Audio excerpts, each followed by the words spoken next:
Good. Thank you, everyone, for coming. I'm really happy to talk about Scala 3 today. So, if you look at the session on, at the schedule in the app, then you see that I slightly changed the title. So, originally, it was a question: how are we going to migrate to Scala 3? And while preparing this talk, I got, I obviously myself started looking more and more into what Scala 3 is going to be like. And myself, I got quite a lot more confident that this thing is really going to go very well. So I decided to change the title to be more, more positive, more certain that this thing is going to be a very nice transition into Scala 3. So we're really confident about this future, and I'm happy to talk about that today. I'm working in the Scala team at Lightbend, so that's the team maintaining Scala 2 nowadays. This is my Twitter handle, and for, if you want to reach out at any time after the conference, I'm located in Bern, so 1 hour away from here only. Other than whom I did a PhD in Martin's lab. Since 5 years now, I'm working for Lightbend. I worked on various aspects of the Scala 2 compiler, lately mostly in the back end, the optimizer. For 2.13, I also worked on the standard libraries, so all kinds of things. Here's the outline of the talk. So there are 3 parts. First part is a perspective on Scala 3 from somebody that wants to migrate to it. So if you're an ordinary Scala 2 user and you want to migrate to Scala 3, what is it going to be like? And part two is called working together. There are different aspects of working together. So there's obviously how people and teams are working together to make Scala 3 a success. But there's also very technical aspects in working together. So how is the Scala 3 compiler working together with all the existing ecosystem around Scala? So that's like the big title for the second part of the talk. And the last part is a bit more practical questions, that maybe come up when somebody wants to migrate to Scala 3. I'll talk a bit about timeline as well. All right, part 1, a perspective on Scala 3. So the goal of this talk is not to show you all the new, nice, and elegant features that Scala 3 will bring along. You've seen many of those in the keynote, of course. But still, I want to present a few features, a few features that Scala 3 will bring, just to show how they relate to your Scala 2 code, and also to make Scala 3 a bit more, give it a bit of a promotion and whet your appetite. So if you want, to explain to somebody what is Scala 3 all about, what are the core principles behind it, we discussed about this, many times already, of course, and kind of distilled it into these 4 points that I have on this slide. Maybe if you look at other resources, the first point here, compatibility with Scala 2, that doesn't show up all that often. So, people usually talk about Scala 3, about all the simplifications and the new features and how great it's going to be, no doubt. But in reality, compatibility with Scala 2 is really at the core of everything that's happening in the development of Scala 3. And this point, I put it on the top now on this slide, because by now it is really on the top of the priority list. Maybe it was a bit further down in the beginning, but it slowly started bubbling up the more we discussed about, how is this actually going to happen. So by now, everything that's happening at Scala 3 is always keeps the compatibility with Scala 2 in mind.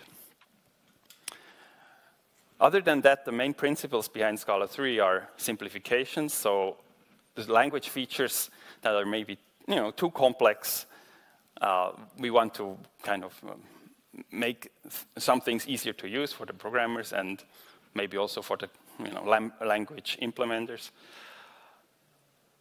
One thing that has really changed between Scala 2 and Scala 3 is the fact that Scala is becoming more opinionated. I will talk about this a bit more on the next slide.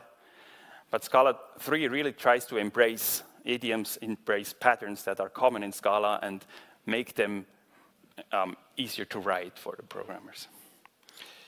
And the last point is consistency, so enforce Scala's strength. That means there are many aspects of Scala that were considered where the Scala 3 team looked at maybe missing pieces, odds and ends, where Scala has a solid baseline, but maybe some inconsistencies here and there. I'm thinking mostly of the type system in this area. So yeah, let me talk a bit more about this paradigm shift, about Scala becoming more opinionated. So the best example to talk about this, I think, is implicits. In Scala 2, implicits can be used for a lot of things. In practice, these are the most common programming patterns that are expressed using implicits type classes, of course. They were discussed in various talks already in this conference. Extension methods, contextual abstraction, which means you just want to, to pass a parameter along. That is a very common pattern now in the Scala 3 compiler, the way it's implemented. And also type-level computation. So the Scala 2 implicits are a very, very low-level feature which allow you to implement all of these things. But as a user, as an average user, if you see a type class or if you see some type-level computation, you see implicit keywords and you start wondering, okay, you have to kind of know the pattern, how these things are expressed in order to understand what's going on, in order to understand even what this is about. So in order to understand, oh, this is a type class, and here I'm using a type class, you have to know this is one way of using implicits. So it's very indirect. And in Scala 3, all of these features get specific support in the language. So the implicit keyword will slowly be phased out. So you will see it less and less when you look at Scala 3 code. And the idea is really to allow programmers to express their intent. So I want to create a type class. I want to use a type class, so there is syntax for that. And as somebody who has been working with Martin for 10 years now, I could say, it's really not only, so maybe I should say. So 10 years ago, I remember implicits were considered really cool because it was such a powerful feature that would allow you to do many things, without complicating the language, meaning without adding stuff to the language. And it was considered a strength of Scala that we have one feature to express many different things. And that's really a change of perspective now that happened. Now we look at Scala in a slightly different way and say, hey, people want to do this. Let's give them the best way to achieve it. Okay, so I'm going quickly to run through a few examples. You've seen this already in Martin's keynote, so I can go fast. But when you define an extension method in Scala 2, you have to be really careful not to mess things up. So one interesting example is that, you can define an implicit class to create an extension method, but you have to be really careful to make this value here private, because what happens otherwise every string will suddenly get an S extension method or field, which returns itself. And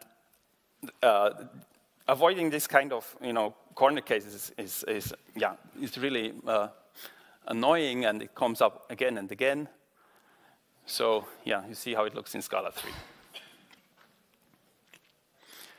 Second example, again, I will say this a few more times. You've seen it in the keynote already.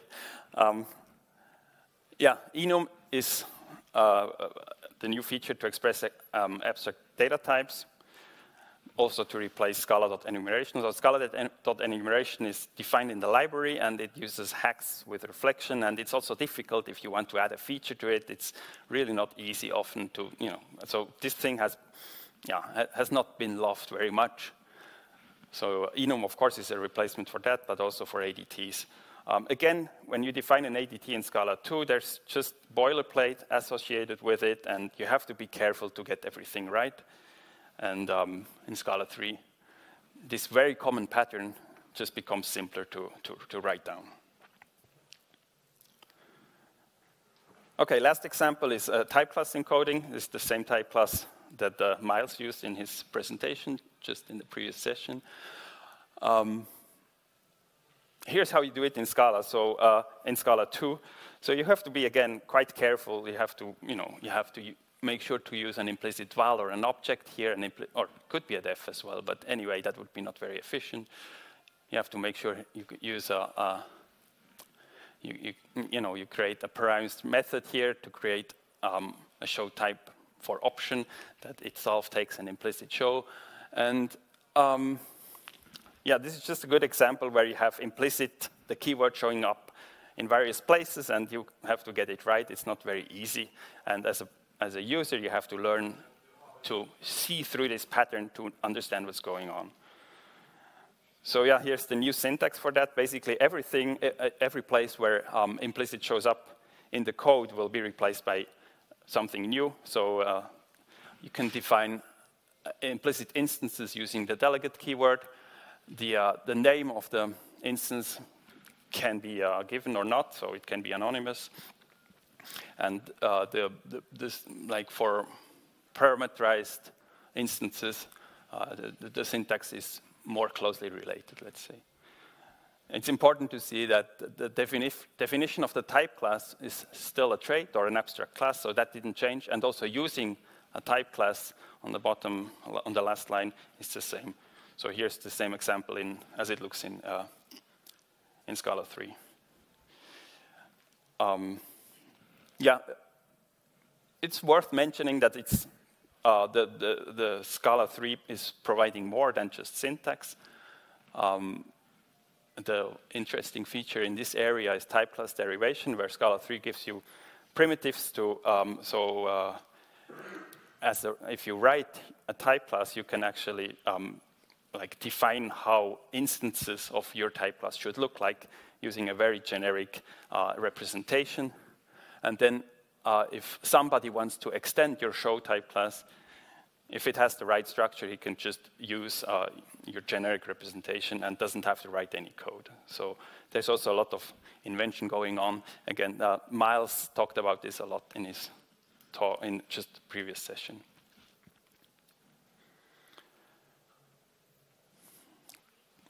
So this one goes in the category of enhancing Scala's strength, I would say. Of course, the Scala type system is one of its core features. It's one of the distinguishing features of Scala, that it has a very strong type system.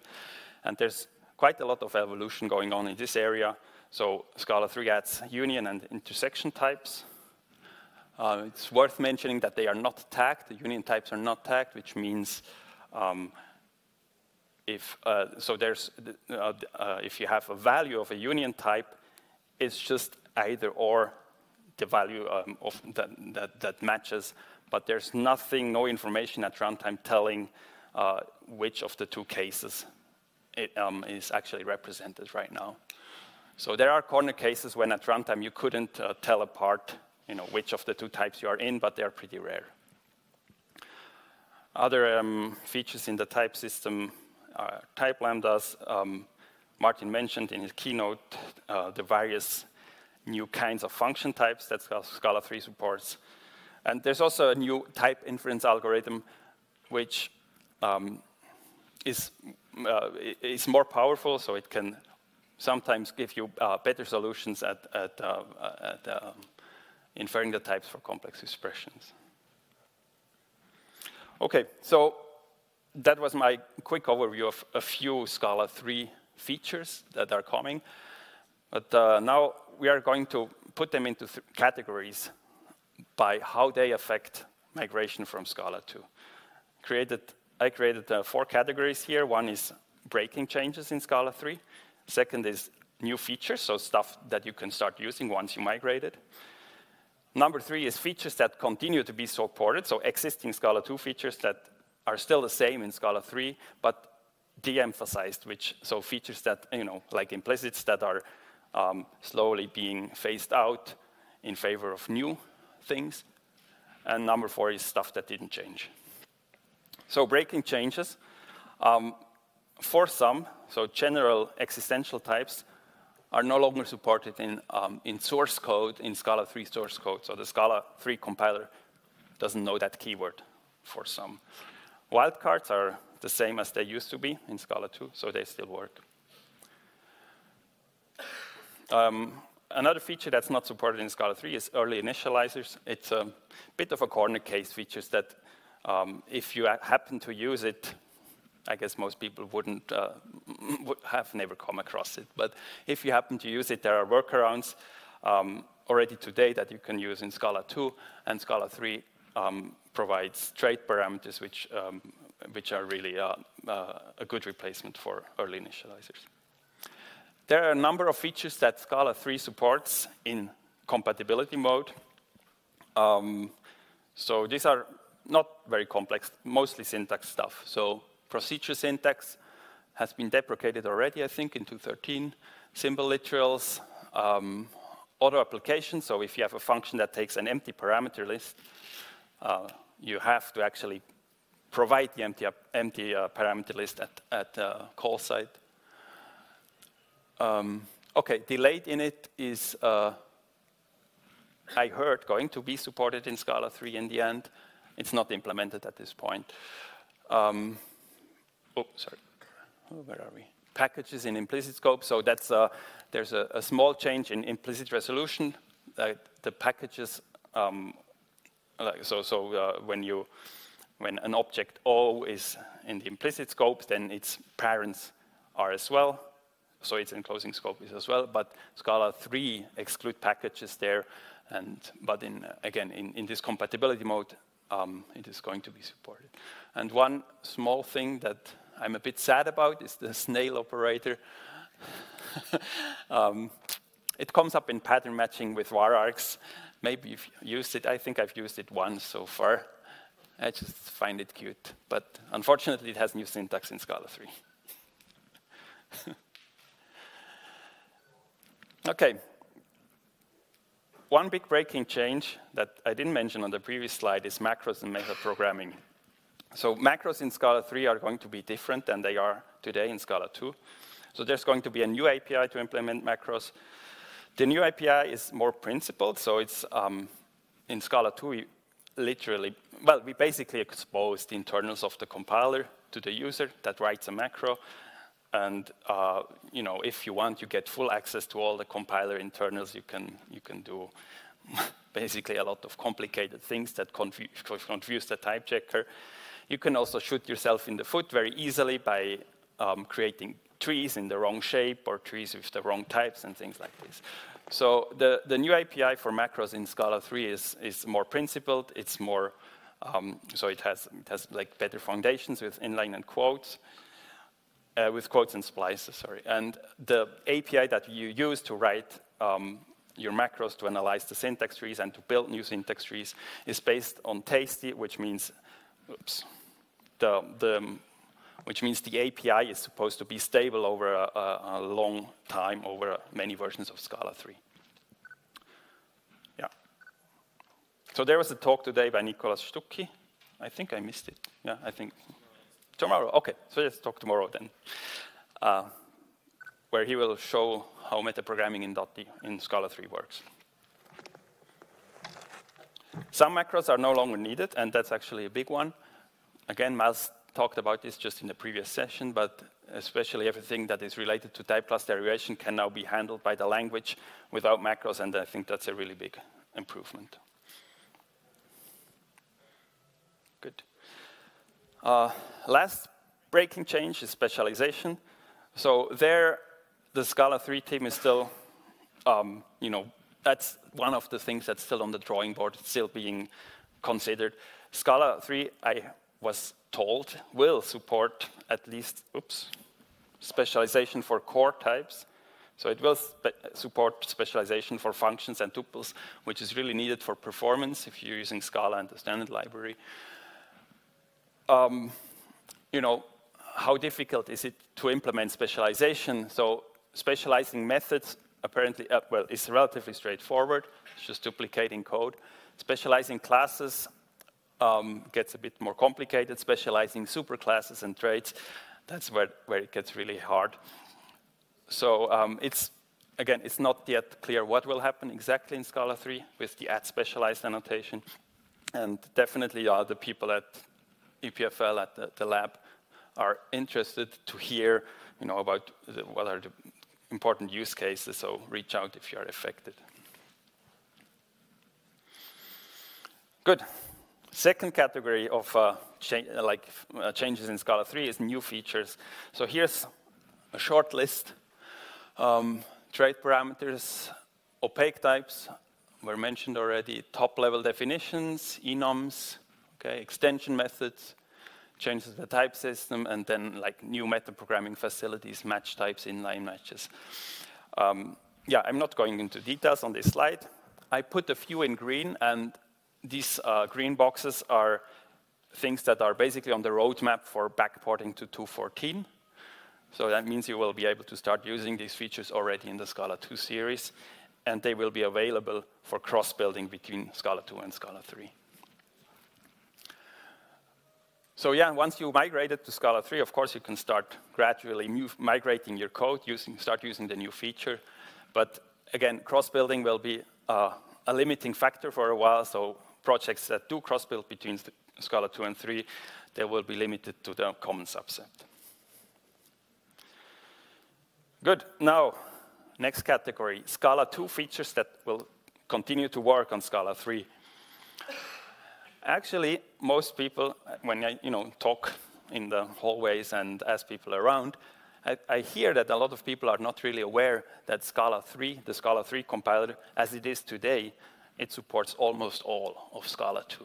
There's very, very little code that actually doesn't work when using the Scala 3 compiler. So here's a list of things that work exactly in the same way as they work on the Scala 3. Well, okay, maybe there are small differences in type inference, fine. But in general, the Scala 3 compiler compiles all of these features the same as the Scala 2 compiler. So implicits, there's no change how Scala 3 handles implicits. It continues to support implicit parameters, implicit conversions, implicit classes. Also value classes are here. XML literals, compound types are still there. Package objects are still there. So this is just to assure you, when you start cross-building your existing project to Scala 3, it's not, you don't have to limit yourself to a very small subset of Scala, but you can basically continue to use Scala the way you do it today, and with, for many projects, it will cross-build quite easily. That's our goal, of course. Yeah, things that didn't change in Scala 3. The standard library, including collections, of course. So the way this works today is when Scala 3 itself, well, the preview releases that are being published, does not have its own collection, its own standard library. So the Scala 3 release uses a Scala 2 binary standard library. It uses some additional classes, so there's an additional jar file. It uses some tricks to replace some classes on the class path. I'm not aware of all the details, but it's important to know that the standard library is the same, and it will be the same between Scala 3, the final release, and the Scala 2.14 release. The tooling, we will invest, of course, to make sure that all the tooling that is important for the users is going to continue to work. And then, of course, a big, a very big step for every major Scala release is getting the ecosystem ready. So we just released Scala 2.13, and now people are slowly waiting and to be able to publish the library, waiting for the dependencies to become available. And Scala 3 is going to have the same bootstrap procedure to some degree. There's going to, I will talk about binary compatibility in a while. And we are really committed to help the maintainers of libraries to cross-build their libraries for Scala 2 and 3 and make sure that the ecosystem is available, will be available for Scala 3. So as a user, if you migrate from 2 to 3, you don't have to think about changing, all your dependencies at the same time. So the goal here really is that as a user, I can choose, to update my dependencies, get ready, get my project in shape, and then I can move to Scala 3 with the same dependencies that I'm already using. When you're saying migrating, you assume that it's 2.14, yeah? I assume, yes, I assume that's 2.14, yeah. So I will talk about 2.14 roadmap and timeline still in a bit, but yes, the goal for... migrate from 2.14. Yeah. So the way we see it is people would migrate from Scala 2.13 to 2.14, and from there to Scala 3. Okay, and just, a random selection of features that are still the same in Scala 3, so classes and objects, functions, pattern matching, all these things didn't change. The platforms, Java interoperability, we continue to use the same test suite, etc. Okay. Good, that was it for part 1. Maybe I have to speed up a little. Okay, part 2, working together. This slide is, I'm still going to spend some time on it because I think it's important. Maybe people are not so much, aware of all the geographics behind Scala. This red circle with the big red box, that's EPFL. So who's located at EPFL? LAMP is the research lab where Martin Odersky is the lead. That's the lab that develops Scala 3, the Scala 3 compiler. Of course, it has other responsibilities. Also at EPFL is located the Scala Center.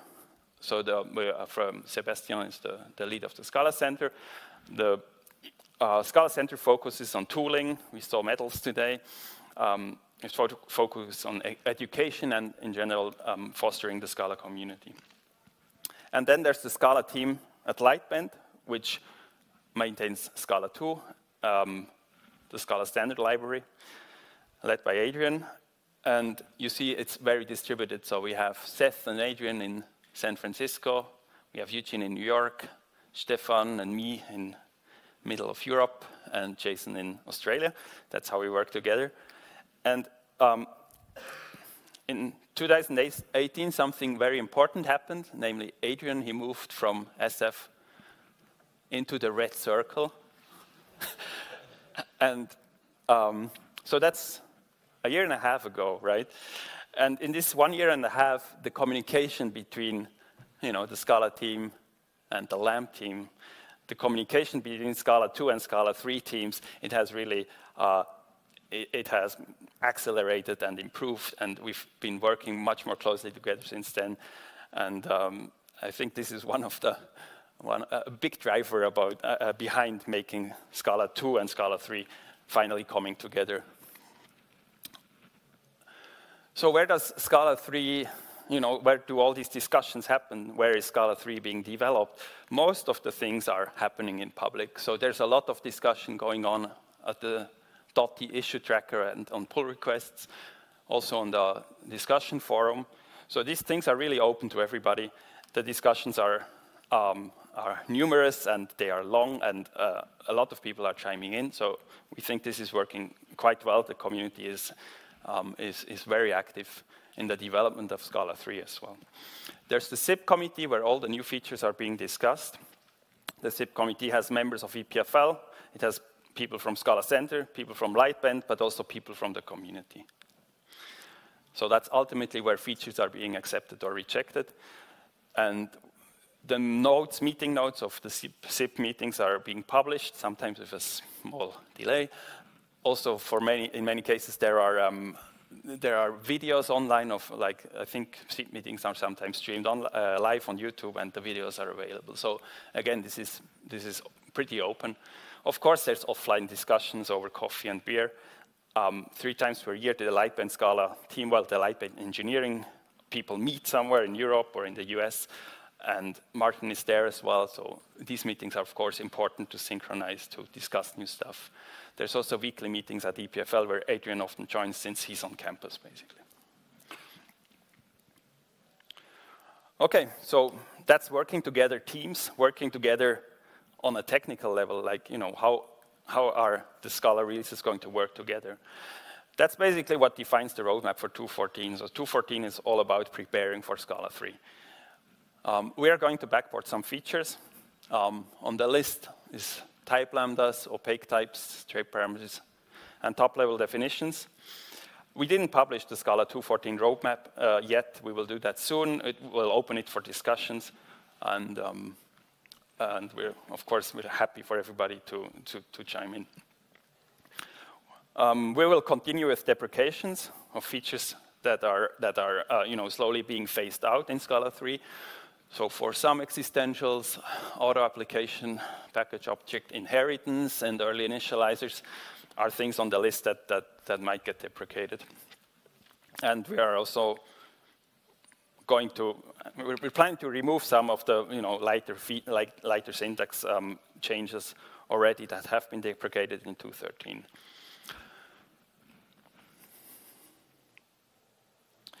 So if you look at the development of Scala major releases, 2.12, 2.13, 2.14, this always happens one after the other, okay? So the Scala Lightband team has now finished 2.13. The final is out. Okay, there will be a 2.13.1, of course. Maybe people will find a bug or two. But basically, by the time 2.13.0 is released, the team starts working on 2.14. So that's our modus of working on major releases. Now for Scala 2.14 and Scala 3, this is different because they're being developed at the same time by different teams, obviously. Timeline, yeah, there will be a slide about timeline later, but so we will work on these two releases at the same time. The two releases will share the same standard library. How it works technically in detail, there might be a few changes still, but it's going to be the same standard library in the two releases. We will invest, between the two teams, invest a lot of time in sharing more code. So we want to make sure that the two compilers use the same test suite. We will look into possibilities of sharing components of the compiler. So already today, the Scala 3 compiler uses basically the same backend as Scala 2, except that it's a fork, so it's a copy of the source code. We want to improve this situation, of course. We will share code in the way Scala 2 will emit the tasty output. There's also code that can be shared there. And so we will start also merging the two code bases into one. And again, one of the goals for our release is to have the possibility for maintainers to cross-build 2.14 and 3. That's really the main goal of 2.14. Yeah, so interoperability at the binary level. So today, Scala 3 can use libraries that are compiled by Scala, 2.12 currently, but it will be 2.14 at some point. What this allows is basically people to upgrade to Scala 3 early, so people can start using Scala 3 when before all of their dependencies have been cross-compiled. So that's a very powerful feature, of course, to go ahead and try things out. If it's not yet clear in every detail how this will work, like if we really want to support this at a professional level, let's say, we need to make sure that the two compilers are the same in terms of code generation, and then that will need a lot of testing and still some investment. There are some caveats. So one of them, for example, if you have a Scala 2 library that defines a macro, the Scala 3 compiler is not going to be able to execute the Scala 2 macro because that just depends entirely on the internals of the Scala 2 compiler. So this interoperability is not going to be the final solution for all the cross-building problems. So therefore, we will help and we will encourage people to cross-build their libraries between the two releases. Testing, yeah, so already mentioned, if we really want to achieve this binary compatibility, we will have to invest a lot into testing to make sure the two compilers generate the same bytecode for the same source code. There's this continuous running joke where we say we want to build a Frankenstein compiler, which is kind of a mix between the Scala 2 and the 3 compiler. So here the idea is Scala 2 would parse the source code and write out the tasty, serialize the tasty, and then we would use the Scala 3 compiler to do the rest of the compilation pipeline. And yeah, this would basically be like an integration test for Tasty, an integration test to show that Scala 2 generates the correct Tasty output.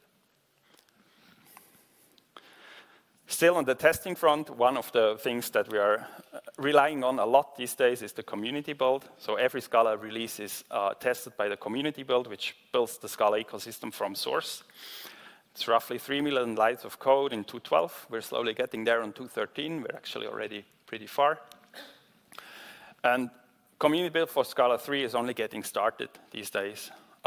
So it's still pretty small, but this will be, of course, a very important aspect in testing the Scala 3 release. And it's important to note that this is not only about testing if things works, but it's also about like testing how much did we actually break in terms of changing stuff around. So when we redesigned the collections in 2.13, seeing which kind of things would break in the community build gave us a good estimate of how bad our breaking changes, and we could quantify that. So the community build is not only for correctness testing, but also for like feature validation. All right, last part is about timeline and maybe a few practical aspects about getting there. So we just released Scala 2.13.0. Martin said in his keynote that Scala 3 M1, which will be the feature freeze for Scala 3, is going to be in the fall or in the end of this year. And yeah, from there on it's forecasts and estimations, which are always a bit difficult, especially if it's about the future. So, yeah. So yeah, somewhere in the future there will be a Scala 2.14 release, there will be a Scala 3 release within the next 1 to 2 years. There's a lot of things that need to be figured out until then. Of course, which release is if there is one release that has to come first, probably 2.14 has to come first because Scala 3 will use its standard library. All these things have to be discussed. How do you migrate to Scala 3? Well, you move to Scala 2.14 first. This will allow you to start using some of the new features already, which it will simplify cross-building as well. So that's really what this 2.14 release is all about. It's supposed to pave the way to Scala 3. Yeah, we have a tool called ScalaFix, which can rewrite source code. It can fix syntactic changes that are required by one example is the application.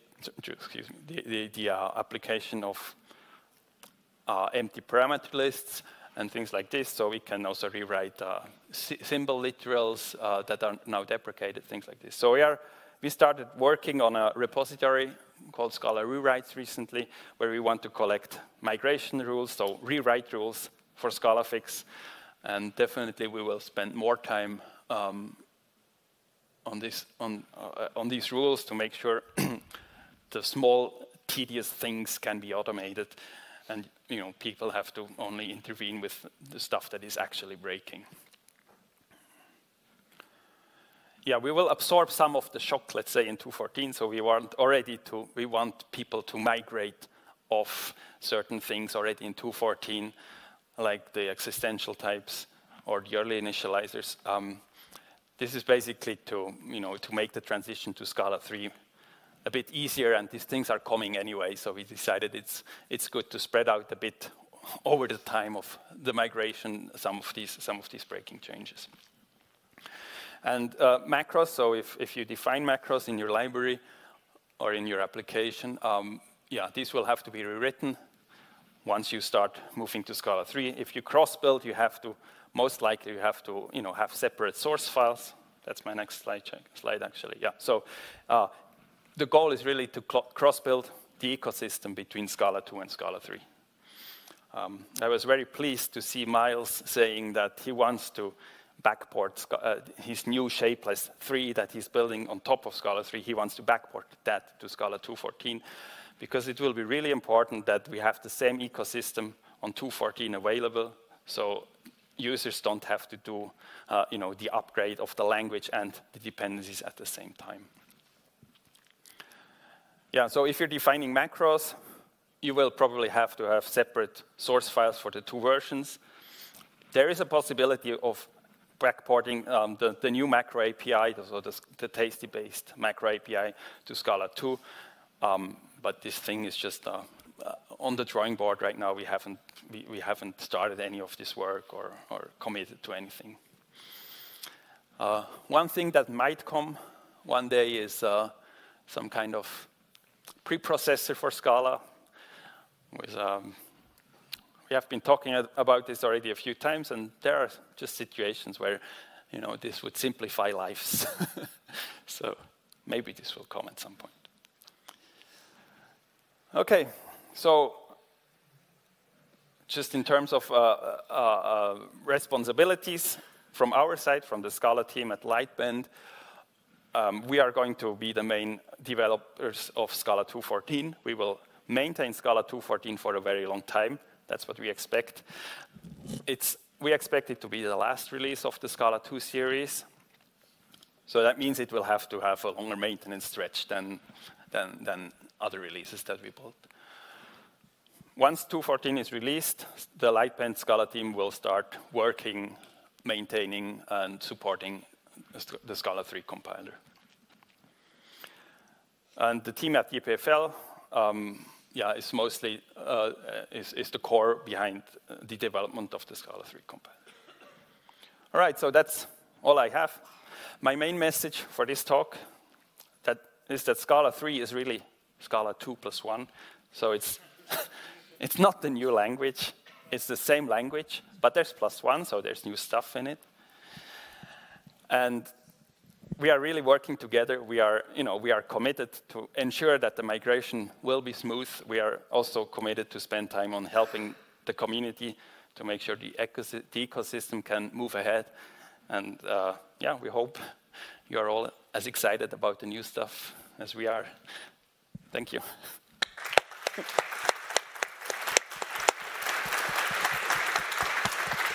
So we have time for one quick question. So please raise your hand if you have. Or maybe if you are quick enough, then we can take both of you.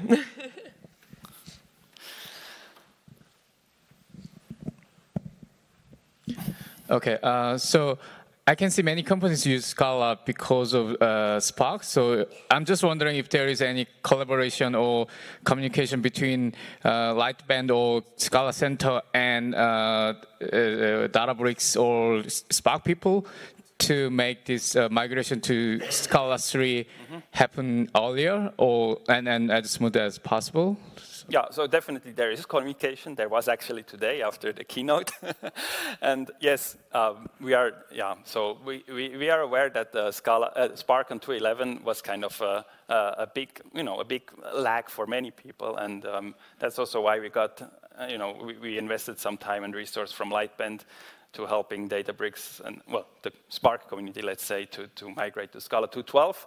So Scala 2.12 will be the default for Spark 3, which is supposed to be coming out in a few months, I heard, like 6 months maybe. And yes, we talked about Scala 3 as well today, and yes, that's definitely on the radar. I just heard, for example, today Spark doesn't have any macros, which is great, So, yeah. Thank you. Okay, quick question then. So no 2.15 or 2.16? 2.15, 2.16? Taking bets now over here. Okay. So yes, we don't plan to have a 2.15 release. Yeah. Would you be completely against it if 2.14 turned out to be a little not smooth? Or do you have no plans for it to be not smooth? I mean, our goal, of course, is the success of Scala and not to make people suffer from mistakes that we did or whatnot. So, if there are good reasons for a Scala 2.15 release, it's not that it's excluded by definition. Okay, thank you.